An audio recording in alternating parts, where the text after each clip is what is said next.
నమస్తే. నేను మీ అశ్విని కుమార్. పౌరసత్వ సవరణ చట్టం సిటిజన్‌షిప్ అమెండ్మెంట్ యాక్ట్ లేదా సీఏఏ తక్షణం అమల్లోకి వస్తున్నట్టుగా మార్చి 11వ తారీఖు సాయంత్రం కేంద్ర హోంశాఖ గెజిట్ విడుదల చేసింది.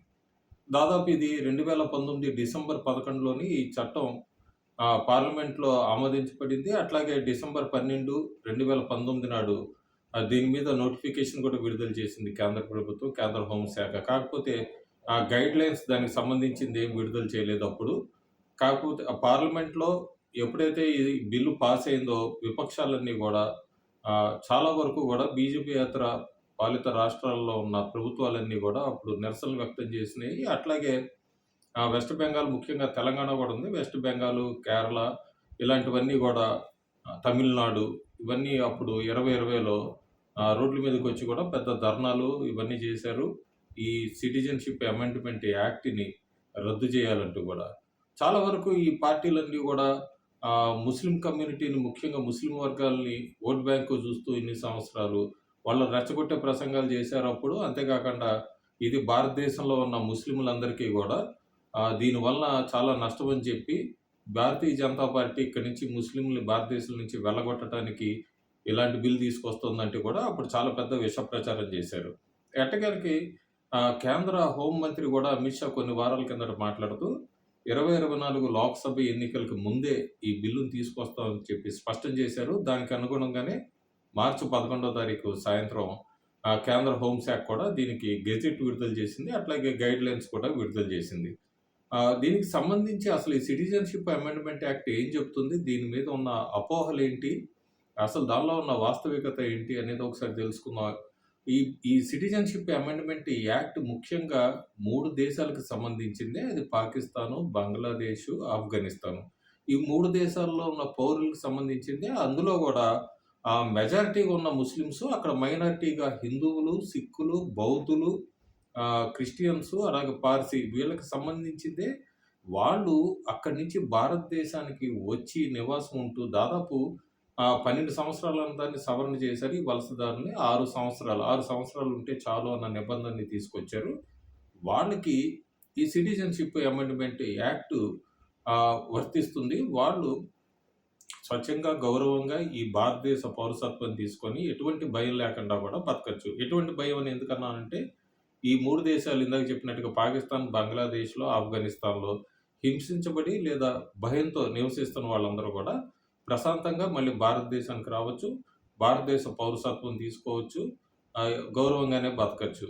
అయితే దీనికి ముందు అసలు ఈ 3 దేశాల్లో గూడా వీళ్ళని హిందువులు మైనారిటీలుగానే పరిగణించబడుతున్నారు. అంతకుముందు వీళ్ళ జనాభా ఎలా ఉండేది? ఇప్పుడు ఎంత తగ్గిందనేది చూస్తే మనం 1970లో ఆఫ్ఘనిస్తాన్‌లో దాదాపు 7,70,000 మంది మైనారిటీ అంటే ఇక్కడ హిందువులే వస్తారు. హిందువులు 2017కొచ్చేటప్పటికి 7,000 పడిపోయారు. అట్లాగే 1947 దేశ విభజన అప్పుడు పాకిస్తాను 15% మంది హిందువులుంటే 98 తర్వాత వాళ్ళక్కడ సెన్సస్ పెద్దగా చేయలేదు. 1998 ప్రకారం 1.6%కి పడిపోయారు. బంగ్లాదేశ్‌లో గూడా 22% ఉండేవాళ్ళలో హిందువులు 9.5%కి పడిపోయారు. సో, వీళ్ళందరూ అక్కడ హింసించబడో, భయంతోనో బతుకుతున్నారు కాబట్టి వీళ్ళు గౌరవప్రదంగా భారతదేశానికి రావచ్చు. భారతదేశంలో వాళ్ళు పౌరసత్వం గూడా తీసుకోవచ్చని చెప్పి చెప్తుంది ఈ చట్టం. ఇంకా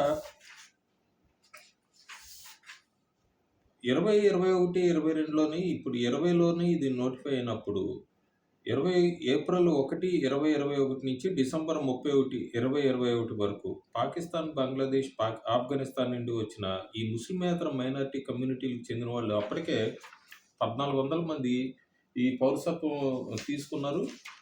ప్రశాంతంగానే జీవిస్తున్నారు. ఎక్కడ ఎటువంటి వాళ్ళకి ఇబ్బంది లేదు. ఇంకా దీనిలో ఉన్న చాలా అపోహలు ఎలా ఉన్నాయంటే, అపోహ ముఖ్యంగా ఏంటంటే భారతదేశంలో ఉన్న ముస్లింలు, ఈ ముస్లింలందరూ గూడా పత్రాలు, డాక్యుమెంట్స్ ఏర్పాటు చేసుకోవాలి. భారతదేశంలో నివసించటానికనే ఒక పెద్ద అపోహ అయితే తీసుకొచ్చాయి ప్రతిపక్షాలు.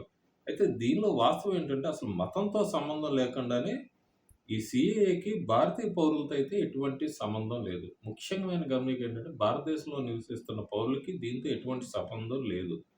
ఇంకొక అపోహ ఏంటంటే ఇతర దేశాల నుంచి వచ్చిన ముస్లింలు ఇంకా భారతీయ పౌరులు కాలేరని. ఇది ఏ విదేశీ దేశానికి చెందిన ఎవరైనా సరే భారతీయ పౌరసత్వం కోసం అయితే దరఖాస్తు చేసుకోవచ్చు. ముఖ్యంగా మూడో అపోహ ఏంటంటే, అక్రమ ముస్లిం వలసదారుల్ని బహిష్కరించడం కోసమే ఈ సీఏఏ తీసుకొచ్చారు అనేది ఆహ్, కాంగ్రెస్ గాని, మిగతా పార్టీలు చేస్తున్నది గాని. ఇందులో వాస్తవికత ఏంటంటే, ఈ చట్టం ఈ 3 దేశాల నుండి హింసించబడిన మైనారిటీలకి పౌరసత్వం ఇస్తుంది గానీ, ఎవరికీ బహిష్కరణకైతే ఎటువంటి సంబంధం లేదు ఈ సీఏఏకి సంబంధించి.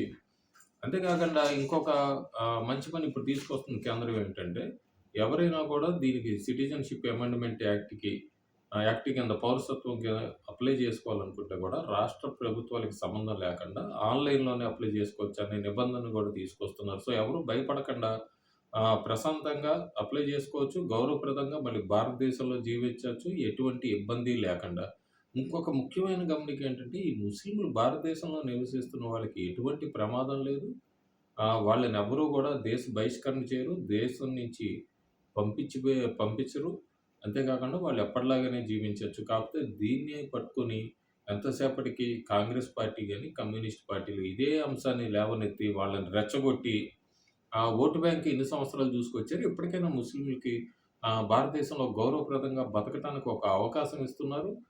అట్లాగే ఆఫ్ఘనిస్తాను, పాకిస్తాను, బంగ్లాదేశ్‌లో హిందూ మైనారిటీలందరూ గూడా ఎలా మళ్ళీ వెనక్కొచ్చి భారతదేశ పౌరసత్వాన్ని తీసుకోవాలి అని ఆలోచిస్తున్న వాళ్ళందరికీ గూడా ఈ పౌరసత్వ సవరణ చట్టం బాగా ఉపయోగపడుతుంది. అయితే కట్ ఆఫ్ డేట్ పెట్టారు ఇది 2014 డిసెంబర్ 15 ముందు వచ్చిన వలసదారులకి వాళ్ళకే ఈ చట్టం వర్తిస్తుందనేదైతే గెజెట్‌లో క్లియర్‌గా ఉంది. సో, ప్రతిపక్షాలు విమర్శిస్తున్నట్టుగా ఇక్కడ ఎవరు భయపడక్కర్లేదు. ఇది 2019 అప్పుడే చెప్పారు. 2024 లోక్‌సభ ఎన్నికల ముందే ఈ చట్టాన్ని అమల్లోకి తీసుకొస్తామని చెప్పి భారతీయ జనతా పార్టీ చెప్పింది. ఆర్టికల్ 370 రద్దు, అట్లాగే అయోధ్య రామ మందిరమే కాకుండా ఇంకొక ముఖ్యమైనది సీఏఏ అనేది గూడా మార్చి 11 నుంచి గూడా అమల్లోకి తీసుకురావటంలో భారతీయ జనతా పార్టీ సక్సెస్ అయిందని చెప్పొచ్చు. Thank you.